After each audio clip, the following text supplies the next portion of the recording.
as you can tell, these fish are very smart. This rag right here is a Shimano Tranx 201. It's the two-piece. We're just rigging some growlers on this nice fall day here. It's not fall, it's summer, but whatever. What we're gonna do right here is we're just gonna drop it down. We're gonna catch a bluegill. Oh, okay. I missed one. I'm sad. Now it's just like that. Oh, okay. Now I can't catch any because I'm camera trapped. Oh no! The amount of skill that this takes is it's like unbeatable. It's nearly impossible to catch these things. Oh! Yes!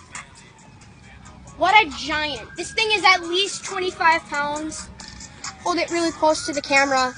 What a giant. He's right next to my face. He's just so big. Oh, look at that giant flop.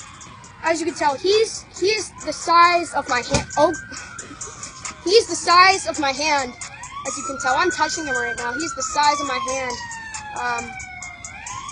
So but he's so strong, you know. These fish are just so beautiful.